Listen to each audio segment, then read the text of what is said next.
우리 만나 잘 알고 있죠. 히브리어로 만후라고 하는데 그 만후라는 뜻 자체가 이것이 무엇이냐. 오늘 말씀 제목이 What is it? 이게 무엇이냐. 만나를 말하는 거예요. 15절 잠깐 보겠습니다.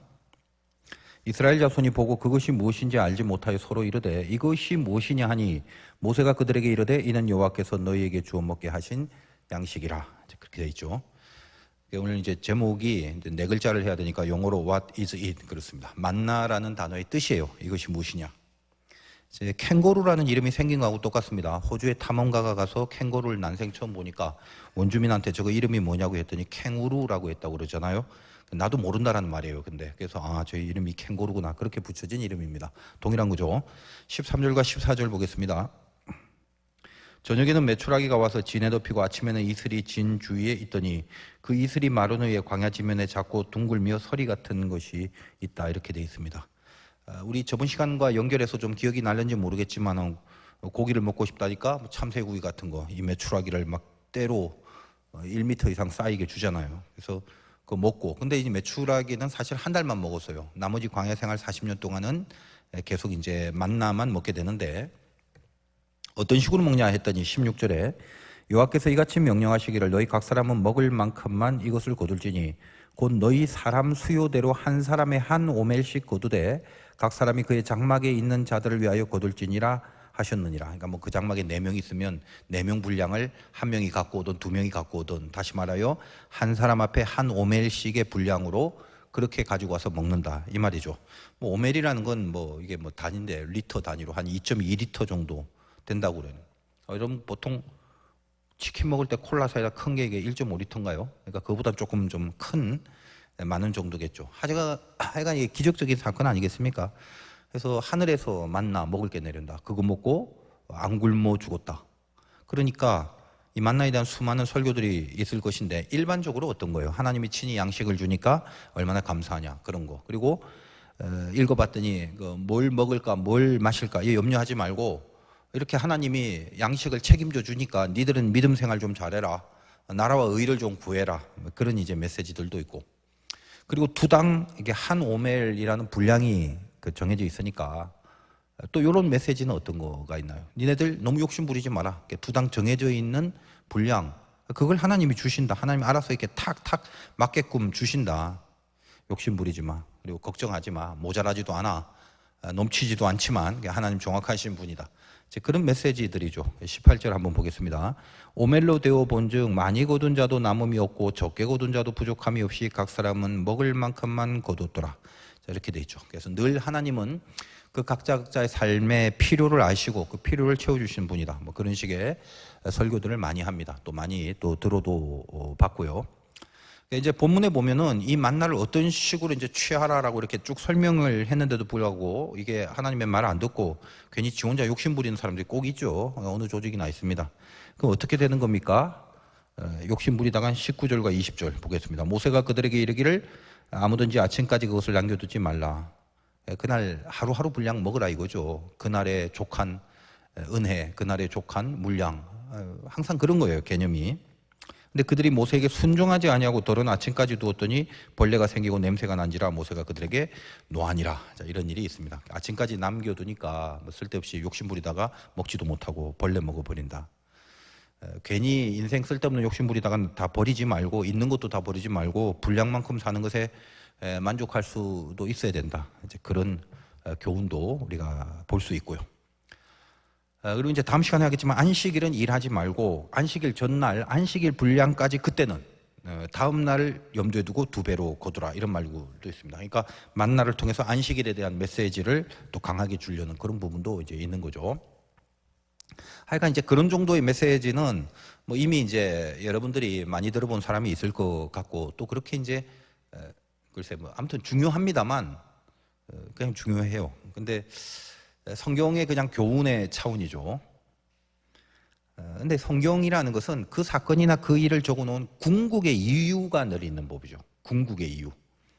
그러니까 지금까지 이렇게 제가 이렇게 간헐적으로 말씀드린 교훈도 굉장히 중요한 교훈입니다만 그 궁극의 이유가 뭐냐라는 걸 붙들 수 있는 게 그게 참 중요합니다. 그래서 일단 만나라는 여기 생긴 게 어떤지 좀 궁금한데 31절에 다음 시간에 다루겠지만 나오죠. 잠깐 볼까요? 어떻게 생겼냐? 이스라엘 족속이 그 이름을 만나라 하였으며 가시같이 희고 맛은 꿀 섞은 과자 같더라. 가시같이 면서 꿀을 섞은 과자 같다. 난 이거 보면 그 꿀짱구가 생각나는데 하여간 뭐 꿀을 발라놓으니까 달달하겠죠. 그래서 이제 기독교인이 하는 식당 이름에 대부분 보면 만나 식당이 많아요. 단순하게만 보면 출애굽을 한 지 한 달이 지난 시점인데 근데 그때 가지고 나온 애굽에서 가지고 나온 양식 다 떨어졌겠고 하나님이 기적적으로 하늘에서 양식을 내려주신다는 게 얼마나 감사합니까? 얼마나 기적 같은 일인가요? 그래서 만나를 이제 하늘 양식이다라는 차원에서 하늘에서 내려온 떡이라는 그 신약 시대의 멘트 같은 거를 연결시켜서 상징을 좀 하면서 만나는 예수 그리스도로 예표한다 이런 뭐 해석도 하고 뭐 그럽니다. 근데 뭐 그러든 말든 그런 건 뭐 썩 중요한 게 아닌 것 같고 자, 이 꿀짱구 같은 만나 제일 중요한 게 이 만나의 정체죠. 왜 만나를 주시는가? 뭐 당연히 굶어 죽지 않게 하려고 주신 게 틀림없긴 하죠. 그러나 더 중요한 메시지가 성경 자체가 말하고 있는 메시지가 있단 말이에요. 그게 뭐죠? 저번 시간에 했지만 16장 4절 다시 한번 보겠습니다. 그때 여호와께서 모세에게 이르시되 보라 내가 너희를 위하여 하늘에서 양식을 비같이 내리리니 백성이 나가서 일용할 것을 날마다 거둘 것이라. 여기까지는 좋죠. 이같이 하여 다시 말하여 만나를 내려 그들이 내 율법을 준행하나 아니하나 내가 시험하리라 이렇게 되어 있습니다. 요게 이제 굉장히 중요한 핵심이죠. 뭐다? 시험하려고 만나를 준다는 거예요. 뭘 시험해? 말씀을 지키나 못 지키나 그걸 시험한다는 거죠. 근데 결론은 뭐예요? 그렇게 먹여주니까 말씀을 못 지키더라. 그게 결론이에요. 그래서 그냥 이해를 돕기 위해서 우리가 조금 단순한 예를 들어보면 여러분 일상의 삶 속에 지금 이 시대도 우리에겐 동일한 만나가 내린다는 걸 알아야 돼요. 만나는 결국 뭐다? 시험이라는 거 잊지 말라는 거예요. 여러분이 인생에 어떤 루저가 돼 있을 때가 있을 거예요. 지금도 루저인데요. 뭐 그런 사람도 있을 거고. 뭘 해도 안 돼. 그러니까 막히고 짜증나고 기도한다고 뜻대로 탁 풀려지도 않고 이게 영적으로 꽉 뭐가 다른 게 차 들어가 갖고 사람이 참 어리석은 게 스피릿이 자기를 지배하는데 아무리 말해줘도 그걸 몰라. 그러니까 지 생각, 지 감정, 지 의지가 정당하다고 착각을 해서 생각이 좀 나쁘면 생각의 힘으로 생각을 바꾸려고 하고 감정이 안 좋으면 감정의 힘으로 감정을 바꾸려고 노력을 하거든. 죽어라 해도 안 돼요, 그거는. 왜냐하면 인간의 혼의 배후에는 스피릿이 있는데 이 스피릿이 강력하단 말이에요. 이미 술에 취해버렸는데 정신 차려, 똑바로 가. 안 된다니까. 그 스피릿이라는 말이 독한 술이란 뜻이 있어요, 사전을 찾아보면. 술 취한 것과 성령에 취한 것이 통제력이 강력하다는 점에서는 같은 말인데 그러니까 어떤 게 중요합니까? 여러분 안에 그 꽉 들어차 있는 그 어떤 답답함, 억눌림 이게 다 이게 사실은 영적인 건데 말입니다. 그런 그 불안하고 두렵고 잘 안 되고 하고 싶어도 잘 안 되는 이런 상태. 신앙생활 잘하고 싶지만 그럴 마음이 안 생기거든요. 그 정도 가면 영적으로 이게 통치권을 받지 못하면 아니 뭐 기도하라는 거 누가 몰라, 뭐 예배 드리라는 거 누가 몰라, 다 알아요. 하기 싫은데 뭐. 그러니까 하기 싫은데 왜 그럴까? 내가 좀 모자라서 혹은 생각이 좀 딸려서 아니라니까. 스피릿의 문제라. 그리고 인생이 현실적으로 안 풀리면 막 짜증나고 불안하고 그러거든요. 자, 그러면 우리가 무슨 생각하냐면 잘해야 된다는 건 은혜를 받아서 알아요. 하나님 믿고 있기 때문에 알고는 있는데 그럴 마음이 안 생긴다. 다른 말로 하면 그런 여력이 없다는 거지. 이것이 우리의 삶 속에서 하나님 앞에 어떻게 표현되고 있냐면 이스라엘하고 똑같단 말이에요. 하나님, 이번에 내가 이제 루저로 못 살겠습니다. 그 회사에 취직만 시켜주신다면. 우리 마음속에 실질적으로 그런 기도를 하기도 하고 그런 심보를 갖고 있죠. 그러면 내가 이런 식으로 안 삽니다. 지금은 내가 여력이 없어서 이 정도인데 알아요. 예배 철저하게 지켜야 되고요. 뿐만 아니라 주의 영광을 위하여 뭐 어쩌고 저쩌고 상당히 많은. 그러다가 이제 실제로 취직시켜주거나 진급시켜주거나 그러면 만나를 내려주시면요. 이제는 여력이 생겼기 때문에 그걸 먹고 거룩한 일에 더 매진을 해야 되는데 제가 볼 때 거의 모든 신자들이 그래요. 여력이 생기면 거룩을 도모하는 여력으로 이용하지 않고 여력이 생겨버렸네. 죄 지을 여력으로만 이용하더라는 거예요. 그게 만나 사건이에요. 먹여주니까 내 율법을 잘 지키나 보자. 니들 못 먹어서 굶어서 지금 신앙생활 못 하겠다는 거지. 그럼 먹여주면 신앙생활 잘 할지 안 할지 내가 시험할게. 그러니까 먹여주니까 힘내서 죄를 짓더라는 거예요. 여러분이 힘이 없으면 죄도 못 짓지. 죄도 힘이 있어야 돼. 힘이 있어야. 그러니까 내가 먹은 것을 죄로 쓰느냐 영광으로 쓰느냐, 그건 나의 문제거든. 그게 만나 사건이라는 거예요. 여러분 신명기에 보면 좀 더 자세한 내용이 있습니다. 신명기 8장 16절에서 18절이 있는데 이거 뭐 유명한 만나 사건인데, 신명기는 그 뒤에 뭐 쭉 보면 쉽게 찾을 수 있으니까 제가 한번 빨리 찾을 수 있는 사람은 같이 봐도 좋고 마음속으로 기억을 해 두시기 바라요. 8장 16절 이렇게 돼 있어요.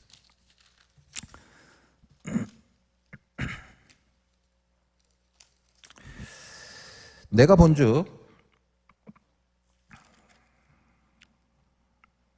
아니구나. 8장 16절 내 조상들도 알지 못하던 만나를 광야에서 너에게 먹이셨나니 이는 다 너를 낮추시며 너를 시험하사 마침내 내게 복을 주려 하심이었더라. 이걸 기억하세요.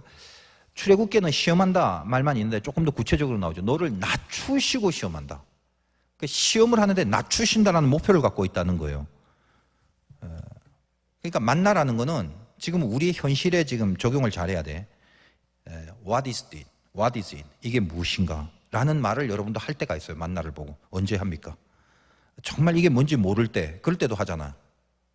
이게 뭐지? 나에게 닥친 문제, 사건, 일, 관계 속에 뭐지 이거? 언제 이래? 이거 광범위하게 쓰죠. 이게 뭐지 이거를? 근데 정말 그 뭔지 모르거든. 그럴 때도 있어.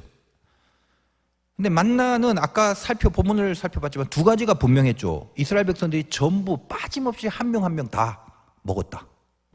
그리고 또 하나는 정확한 분량을 먹었다. 이 두 개잖아. 우리 모두도 마찬가지예요. 만나를 먹지 못한 사람이 없어요. 우리 다 만나를 먹는다 이 말이에요. 그리고 누구나 다 자기 자신에게 최적의 분량을 먹는 거거든. 자, 그럼 핵심 아까 만나가 뭐라고 그랬어요? 시험이라고 그랬죠. 시험. 그러면 결국 뭐야? 시험이라는 거는 만나가 두 가지가 있는 것처럼 이 시험이 두 가지단 말이에요.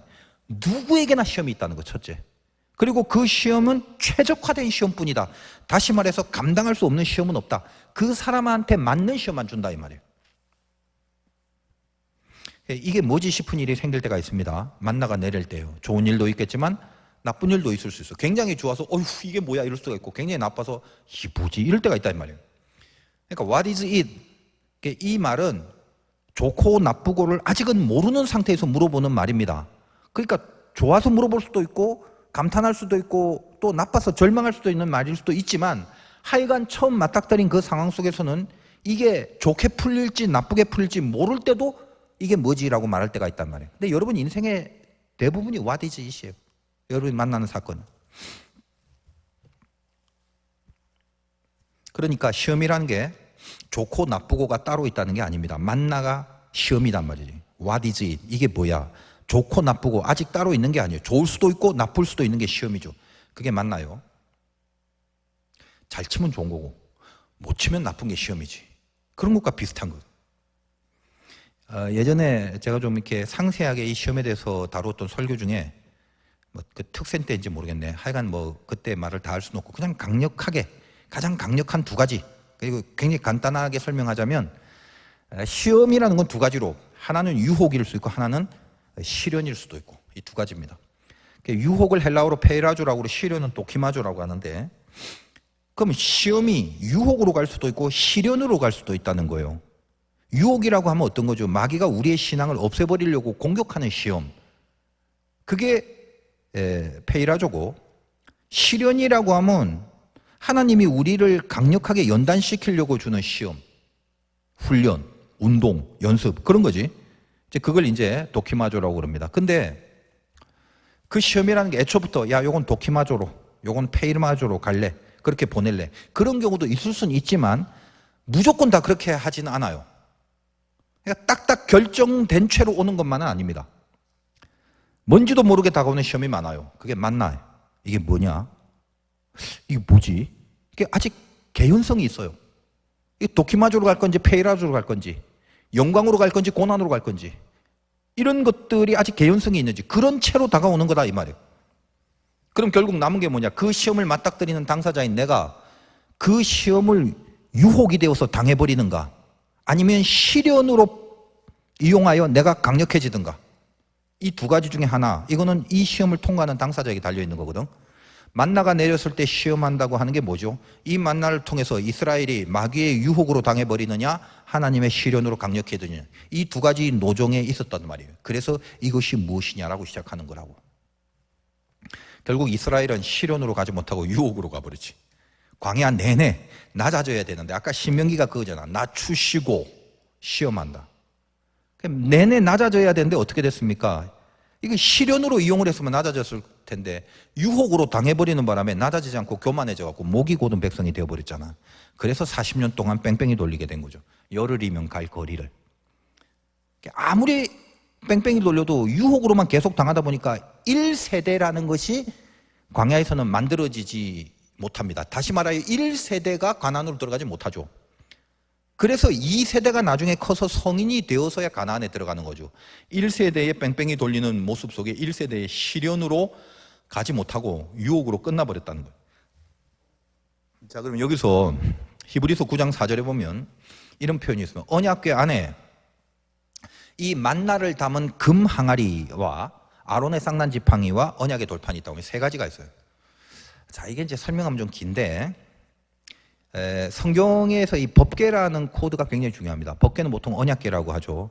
이게 지금 어디에 놓여져 있냐 하면, 법궤에 대한 얘기를 너무 길게 하면 한참 걸리니까 제일 중요한 부분, 우리 출애굽기 때 성막을 만들면 성막의 동문으로 들어가고 번제단 물두멍 통과하고 성소 안으로 들어가면 분향단 전설병, 그 다음에 금초대, 그곳이 있는 곳이 성소인데, 이 성소 안에 또 휘장이 있고 휘장을 딱 꺾고 들어가면 지성소가 있는 거예요. 이 지성소 안에서 하나님과의 랑데뷰가 있습니다. 대속죄일, 1년에 한 번 대제사장에 들어가서 하나님을 만나게 되는 장면인데, 그 지성소에 있는 기물이 뭐냐? 언약궤, 법궤라는 거예요. 근데 히브리서 방금 읽은 데 보니까 이 법궤 안에, 이 궤 안에 세 가지가 있단 말이지. 그 중에 뭐가 있냐면 이 만나가 담긴 항아리가 있는 거예요. 만나가 있고 아론의 지팡이가 있고 돌판은 십계명이 그게 있다는 거예요. 자, 그런데 이 법궤라는 건 구약에서 딱 하나입니다. 하나님의 임재예요. 임재. 그래서 이스라엘 백성들이 법궤를 들고 돌아다니면 법궤가 있는 곳에서 싸움을 진 적이 없어. 왜냐하면 그건 하나님의 임재를 상징하는 거기 때문에. 요단 여리고를 돌 때도 법궤를 앞세워서 돌았고, 요단강 건널 때도 법궤를 앞세워서 물을 갈라버렸고, 하여간 그 여러 가지 것들이 법궤라고 하면 이건 무조건 하나님의 임재를 나타내는 거예요. 이건 상징을 나타내는 거예요. 자, 그런데 물론 이제 그런 것을 너무 형식적으로 여기다 보니까 다윗이 이것 때문에 큰 코 다친 적이 있죠. 뭐 하여간 이제 그 얘기하면 너무 길고 오늘 원론적인 내용만 하고. 그러면 법궤 안에 세 가지가 들어가 있고, 법궤는 하나님의 임재를 나타낸다고 하니까 보통 우리가 일반적인 생각이 하나님 거룩한 분이니까 이 법궤에 하나님의 임재니까 얼마나 귀하고 임재할 만한 그런 거룩한 내용들이겠어. 그래서 얼핏 보기에는 이 세 가지 내용들이 상당히 뭔가 거룩한 느낌이 되는 기적적인 것들이거든. 그죠? 만나, 하늘에서 하나님이 그냥 내린 양식, 아론의 쌍난 지팡이가 죽은 건데 거기에 싹이 나네? 이것도 기적이지. 그 다음에 돌판, 하나님이 친히 돌판에 십계명을 쓴 그 내용들, 다 신비하고 거룩하고 엄청 세 보이는 것들이다 이 말이에요. 그런 것들이 법궤 안에 들어가 있으니 당연히 여기는 이 법궤는 하나님의 임재를 나타내 냄직하다라고 판단을 하게 됩니다. 그런데 이게요, 얼핏 생각하면 기적 같은 거지만 여기 아주 엄청난 진리의 아이러니가 있습니다. 여러분 법궤라는 영화를 테마로 해서 영화가 많이 나왔어요. 제법 여러분 시대에도 있었는지 모르네요. 뭐 인디아나 존스 이런 거 많이 아나? 그런 거? 뭐 있어요. 거기 뭐 잘은 모르겠는데 뭐 잃어버린 법궤를 찾아서 뭐 이런 제목도 있고 뭐. 그런데 사실 이제 그런 종류의 고대 탐험 영화의 오리지널 원본은 레이더스라는 영화예요. 여러분 아마 본 사람이 거의 없을 수도 있는데, 그 유명한 스필버그 감독이 일약 스타덤에 올랐던 아주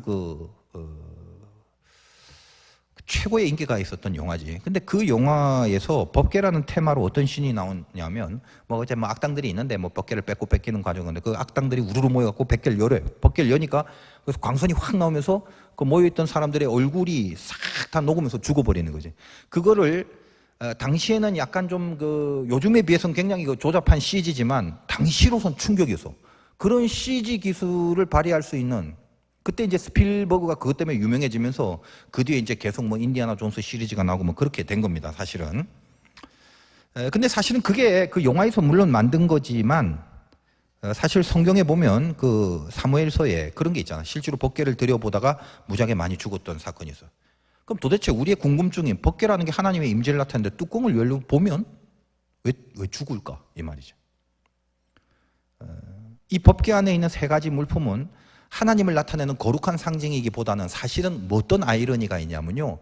하나님 앞에 큰 은혜를 받았지만 그에 비해 더 커다란 반역과 배신과 원망과 가장 쓰고 큰 인간의 죄성이 숨겨져 있는 물품들이에요. 자, 만나 들어가 있죠. 오늘 만나가 사실 주제인데 그렇게 하나님이 기적을 베풀었는데 그거 먹고 죄 짓더라 이거예요. 아론의 쌍난 지팡이도 마찬가지지. 모세와 아론의 리더십에 반대하는 다른 지파에서 방귀를 들고 일어났을 때 어떤 것에 하나님의 정당성이 부여됐는가를 가르쳐 주려고 니네들 다 지팡이 대표되는 지팡이 하나 갖고 와 했을 때 아론의 지팡이만 싹을 나게 한 거예요. 그러니까 그 자체의 기적이 중요한 게 아니라 다른 것들이 배신 때렸더라 요거예요. 돌판 말할 것도 없이 첫 번째 돌판은 깨져버리지. 금송아지 섬기는 걸 보면서. 그러니까 이 세 가지 속에 감추어진 거는 인간의 가장 밑바닥에 있는 죄성이 그대로 상징화된 거지. 그게 법궤 안에 들어갔다는 게 아이러니예요. 그리고 그걸 덮어버린 거예요. 그리고 지성소 한가운데 있을 때 대제사장이 번제단에서 잡은 제물의 피를 갖고 와서 그 지성소 들어가 법궤 위에 뿌립니다. 그래서 이걸 은혜의 보좌라고 그래요. 그 언약의 피를 보면서 하나님이 그 피로 말미암아 그 안에 들어가 있는 인간의 죄성을 안 보겠다는 상징이 있는 거예요. 거기서 하나님과의 만남이 일어나는 거예요. 참 귀한 메시지죠. 그러니까 하나님의 임재라는 건 뭐냐면 우리 같은 이 만나나 아론의 지팡이나 이 돌판과 같은 여기에 서려 있는 모든 죄성을 갖고 있는 우리에게도 하나님의 임재라는 건 우리의 죄를 덮어서 우리와 함께 하신다라는 너무나도 깊은 감사에 그 임재의 약속이 서려 있는 것이 법궤이기도 합니다. 그 보혈이 우리에게 뿌려짐으로 우리가 담대히 하나님 앞에 나가는 거죠. 여러분이 죄가 많은데도 불구하고 지금 이 자리에 와서 찬양하고 말씀 듣고 거룩한 티를 막 내면서 그렇게 기도를 하고 그 여러분의 지은 죄를 생각한다면 여러분이 하나님 앞에 기도하면 그 기도를 하나님이 들어주실 수 있을 것 같아? 난 옛날에 복음의 내용을 잘 몰랐을 때 나는 기도해도 하나님이 안 들어주신다라는 깊은 생각 속에서 헤어나질 못했어요. 왜? 염치가 있는 거지. 이 뭔가 사람이 생각이 있고 양심이 있는 거지. 그러니까 자기가 저지른 죄에 대한 아픔이 있는데 불구하고 이 아픔을 아랑곳하지 않고 나와서 그냥 소리 질러대면서 기도를 담대히 하는 사람들 보면 처음엔 내가 믿음이 좋은 줄 알았는데 믿음이 좋은지 배짱이 좋은 건지 무식한 건지 그걸 잘 모르겠더라고. 근데 지금도 마찬가지입니다. 여러분이 뭐 어떤 죄를 짓고 나서 어떻게 담대하게 나가느냐라는 건 중요한 게 아니야. 내 중심에 있는 마음이 뭐냐, 복음에 붙들려서 담대하게 나가느냐가 되어 있어야 된다는 거예요. 우리는 누구나 다 기도할 만한 자격과 수준과 실력과 가치가 없어요. 그러나 하나님은 담대하게 나오라죠. 자격과 조건과 실력이 있어서 하나님 앞에 담대하게 나갈 수 있는 사람은 세상에 아무도 없다. 의인은 한 명도 없으니까.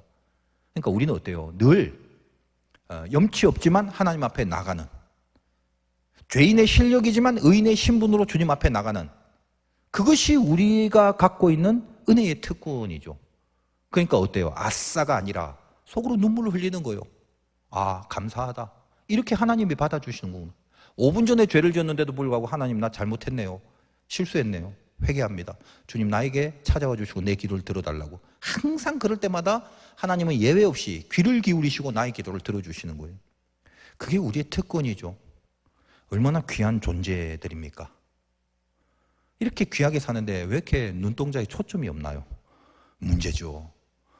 담대할 수 있다는 것이 얼마나 감사한가를 알고 그렇게 좀 살아갔으면 좋겠다는 바람이 있다는 거예요. 여러분 오늘 이 말씀 속에서 꼭 기억해야 될 한두 가지, 한 두세 가지 정도, 이게 뭐지? 이걸 느낄 때 뭔지도 몰라요. 어떤 식으로든 What is it? 그럴 때가 있어요. 그때 1번 무조건 낮아지시라는, 그걸 통해서 사람이 먹고 살만하면 그때부터 전부 교만해지는 게 인간이에요. 인간이 얼마나 유치한지 조금만 있으면요 벌써 어깨에 힘이 자동으로 들어간다니까. 눈알이 벌써 이렇게 그 생선 눈알처럼 돼 있다가 이렇게 갑자기 이렇게 가늘게 떠져요. 뭐가 배불러지면. 모든 인간이 그래요. 그래서 이 교만해지면 뭐냐? 결국 제일 중요한 거 안 합니다. 아까 말했지.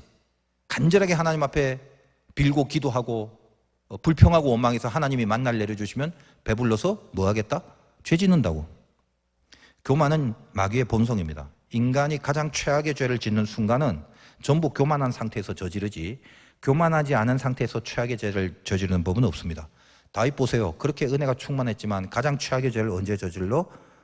자고 일어나서 왕궁의 지붕 위를 산책할 때. 가장 중요한 싸움인데, 옛날에 쫓기고 막 힘들 때는 지가 앞장서서 맨날 싸우다가 세력이 커지니까, 배가 불러지니까 저 정도 싸움은, 사실 근데 지금 다 설명은 해드릴 수 없지만 밧세바를 범할 때에 부하들을 보냈던 싸움은 굉장히 중요한 싸움이에요. 이게 사실은. 물론 부하들만 가도 충분했어요. 근데 그만큼 자기 안에 있는 영적 비중에 대한 감각이 떨어져 버린 거지. 그래서 부하들만 보내고 자기는 오후 늦게 일어나서 어디 산책할 데가 없어서 또 지붕 위를 거니냐. 어떤 거죠 그게? 아, 내가 이 정도구나. 이거 만끽하는 거잖아. 그 교만이 들어갔을 때 충성스러운 신하의 아내를 보는 거죠. 몰랐겠어? 그리고 자기가 거느리고 있는 왕궁의 여자만 해도 몇 명이에요 사실은. 근데 그런 최악의 죄를 저지를 수 있었던 것은 이미 뭐다? 상태가 죄를 저지를 수 있는 교만의 상태로 만들어놨기 때문입니다. 여러분 모두도 마찬가지로. 마귀는 죄부터 짓지 못합니다. 짓게 할 수 없어요. 어떻게 하죠? 교만하게 만들어 놓고 죄를 제시해. 항상 그래. 그럼 100%입니다. 여러분 교만죄는 아주 특수한 죄예요. 다른 모든 죄들은 전부 다 하나님 앞에서 도망가는 죄죠. 하나님을 피해서 저지르는 죄들이라고. 근데 교만은 하나님 피하는 죄가 아니라 대드는 죄예요. 질이 달라 이거는. 회개하기 힘든 죄를 짓게 됩니다. 여러분이 what is it 딱 싶으면 성경 말씀은 이거 낮아지라고 오는 거다. 그래야 모든 유혹이 시련으로 바뀌거나, 비록 유혹으로 작정하고 온 거다 할지라도 그걸 시련으로 바꾸내는 능력이 거기서 생겨요. 만나는 낮아지게 하는 겁니다. 하나님이 먹여주시지 않으면 한 발도 나갈 수 없다는 걸 깨달아갖고 잘 되고 혹은 넉넉해지고 배부를수록 가난한 심령을 끝까지 지키려고 애를 써야 돼요. 그게 인격이고 그게 수준이야. 여러분 세상에는 실력만 있고 인격이 안 되는 사람 진짜 못 봐줘요. 실력은 하나도 없고 인격만 된 사람, 이 사람도 참 못 봐줘요. 중요한 게 뭐냐? 실력과 인격이 다 돼야 되는 거예요. 그러니까 여러분들은 영적인 부분도 마찬가지고 세상살이도 마찬가지입니다. 세상 말로는 실력, 인격이라고 하지만 우리에게는 뭐죠? 하나님에 대한 능력을 힘입고 그 앞에서 끊임없이 가난한 마음과 낮아지고 겸손한 심령으로 그렇게 서 있는 거예요. 이게 중요하다는 것입니다. What is it? 만나면 낮아져야 된다. 내가 지금 높아진 게 뭐 있는지 빨리 점검하시고 낮아지는 그런 방향을 세우시기 바라요. 그리고 또 하나는 그 다음에 지속적 승률을 만들어야 돼요. 지속적 승률이 중요합니다. 여러분 말씀드렸죠. 비행기가 이륙할 때 그 붕 뜰 때 비행기에 갖고 있는 총 연료의 80%를 그때 쓴다는 거예요. 왜? 처음 뜰 때가 힘들죠. 여러분 세상에서 뻘짓하고 쩔어 있다가 한 번에 쉽게 막 하늘로 이륙하고 거룩으로 날아가고 안 돼요 그거. 발동 걸어야 되고 부작에 굉음을 내면서 저 뒤에서부터 막 활주로부터 달려야 되는 거지. 그러니까 뭘 다시 새롭게 하려면 순간 추진력이 확 중요한데 그걸 물리학에서 모멘텀이라고 그러거든. 이 순간 가속, 이 모멘텀 자체는 엄청난 에너지가 필요한데 그 작업을 하지 않으면 뜰 수가 없어요. 악한 데 쩔어 있고 세상에 쩔어 있다가 잘해봐야지 그 한두 번 결심 갖고 되는 게 아니라고. 그래서 이 모멘텀, 뭐 주식에도 쓰는 말이지만 이 물리학에서 말하는 순간 가속, 추진, 이게 굉장히 필요하다는 거예요. 그러니까 이기는 것도 여러분 습성입니다. 근력을 만들려면 이게 지속적으로 이겨야 돼요. 골프 잘 치는 사람도 스윙할 때 기본으로 10,000번을 해야 돼요. 10,000번을 하면 근육이 기억을 하는 거예요. 그럼 졸면서도 내 근육은 그렇게 움직이는 거예요. 그러니까 몸이 치는 거지. 어떤 상황, 어떤 컨디션, 어떤 여타의 멘탈적 공격이 있다 할지라도 근육이 익어버리기 때문에 몸이 치는 거라고. 지는 것도 습관인데 이기는 것도 습관입니다. 근데 이 모멘텀을 한번 발휘하려면 그때의 승률은 51대 49. 내가 늘 얘기하지만 가까스로 이겨요. 엄청 힘든 승리예요 그게. 그러니까 차칫 막 싸우고 있다가 아이씨 고개 한번 팍 들리면 지는 거야. 그 사르는 판 같은 데를 거기를 한 발이라도 헛디디면 디는 건데 이 한 발만 잘 디디면 딱 이겨버리는 거거든. 그 싸움이 모멘텀 싸움이라고 그게. 그걸 여러분들이 해내야 돼. 엄청 힘들어요 그거. 그래서 이겨도 가까스로 이겨. 51대 49로 이긴다고. 그러나 한 번 51대 49로 이긴 거지만 그때 한 번 이기면 그게 얼마나 큰 효과가 있는지 몰라요. 여러분이 그 승부를 걸 줄 알아야 돼. 그리고 계속 한두 번이 아니라 계속 지속적인 승률을 내가 가져야 된다는 거예요. 인생은 시험의 연속이에요. 시험의 연속. 시험 언제 끝나요? 안 끝나요? 죽을 때까지. 그래서 여러분 시험 피해달라고 기도하지만 아예 맥히지도 않아. 그냥 모든 시험을 다 이기게 해달라고 기도해야 돼. 시험이 많으면 어때? 전부 다 이겨버리면 되지. 그럼 영광만 쌓이게 되는 거지. 이런 거룩한 파이팅이 있어야지. 요리조리 피하고 요령껏 살라고만 하지 말고. 어차피 이기면 영광이잖아. 두 가지 기억하세요. 지속적 승률, 낮아지면서 지속적 승률하는 거. 마지막으로 예배에서 이겨야 돼요.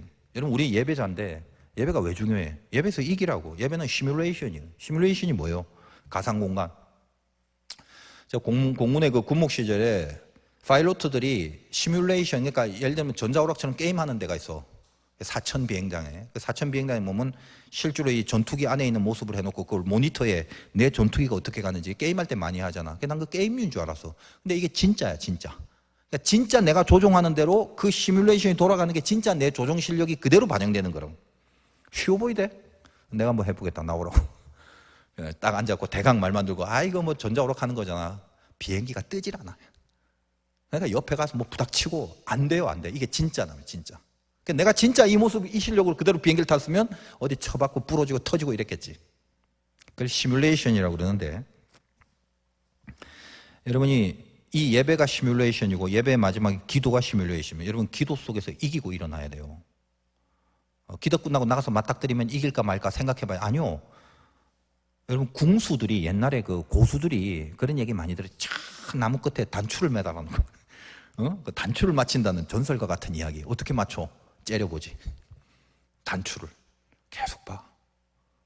오늘도 내일도 모레도 식음을 전폐하고 계속 봐. 어느 날 단추가 수박만하게 보일 때 그때 쏜대잖아.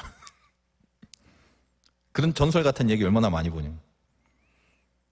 여러분 어떤 시험이 오든지 간에 그 시험이 나에게 자꾸만 크게 보이면 안 돼요.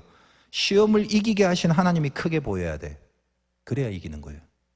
그러니까 여러분이 이 예배라는 시뮬레이션에서 기도 속에 이기라는 게 뭐냐? 나에게 닥친 파도의 풍랑의 크기, 그것 때문에 이렇게 쩔여 있으면 안 돼. 그게 얼마나 크냐가 중요한 게 아니라 뭐가 더 클까? 이거보다는 뭐가 더 가까운가? 그게 크기를 결정해요. 풍랑이 일어날 때 바로 옆에 주님이 있잖아. 그러니까 예수님은 풍랑보다 훨씬 가까이 있는데 그 예수님을 봐야 되는 거야. 그래야 믿음이 이겨버리는 거지. 그러니까 여러분이 마치고 기도할 때 말씀을 붙잡고 지금 내 문제, 내 시련, 내 시험들 이런 거 갖고 싸워 이길 것에 대한 기도를 하는데 기도 속에서 내 가슴 속에 승산을 잡아야 되는 거예요. 어떻게? 하나님이 크게 보여야 되니. 여러분 늘 얘기하지만 아람 군사들이 아무리 이스라엘 백성을 치려도 안 돼. 왜? 알아봤더니 아람 군대의 힘은 막강한데 엘리사가 어디로 오는지 기도만 하면 다 알아고 거기다 막 매복을 시켜놓으니까 돌아버리겠다는 거지. 어떻게 해야 이깁니까? 엘리사부터 죽여야 된다. 그래서 전 군대를 동원해서 도단으로 가잖아. 도단성에 엘리사가 있다고. 그래서 엘리사가 사환이 보고 우리 뭐 주여 큰일 났습니다 뭐 이러면서 막 난리를 뽀갤 때 그의 눈을 떠두며 기도하면서 우리가 갖고 있는 게 저들이 갖고 있는 것보다 많다. 그럴 리가요. 그래서 영의 눈을 뜨니까 그 산 뒤에 하나님의 불말과 불병거가 가득하게 둘러싸이는 걸 보게 되는 거죠. 그게 실체라는 거예요. 그러니까 여러분은 실제로 싸움에서 이긴 게 아니지만 영적인 기도 속에서 더 큰 걸 본 거지. 나에게 있어서 하나님이 더 큰 하나님의 불말과 불병거가 있다는 걸 보는 거예요. 모든 기도의 승리는 그겁니다. 여러분 인생 앞에 지금 기도하면서 하나님의 불말과 불병거가 나를 빽빽히 둘러싸고 있는 환상을 봐야 돼. 육의 눈으로 보는 거는 팩트예요. 근데 팩트는 중요하지만 팩트는 절대로 운명에 영향을 줄 수가 없어. 여러분은 뭐나? 영의 눈으로 실체를 봐야 되는 거고 운명에 영향을 주는 건 실체라고. 12명이 동일하게 가나안을 정탐하지 10명이 본 거는 팩트야. 그러나 그 팩트가 운명을 결정짓지 않습니다. 2명이 본 실체, 여호수아 갈렙의 눈으로 보이는 저 땅은 하나님이 주신 것이다라는 그 실체를 가슴속에 품고 있을 때 그들이 운명적으로 들어가잖아. 그 2명만. 이게 하나님의 백성들이 살아가는 방법이란 말이에요. 여러분이 예배를 등한시 여기지 말고 왜 우리 예배의 찬양과 말씀과 기도뿐인지를 명확히 하세요. 그리고 기도 속에서 여러분 문제를 갖고 불을 봐야 돼요. 하나님의 불말과 불병거. 그것이 여러분에게 닥쳐오는 어떤 시험이든지 간에 유혹으로 당하는 게 아니라 시련으로 극복하고 영광을 선포하는 일로 가게 될 것입니다. 여러분 인생의 만나를 만날 때마다 이 승리가 있으시길 주님의 이름으로 축원드립니다.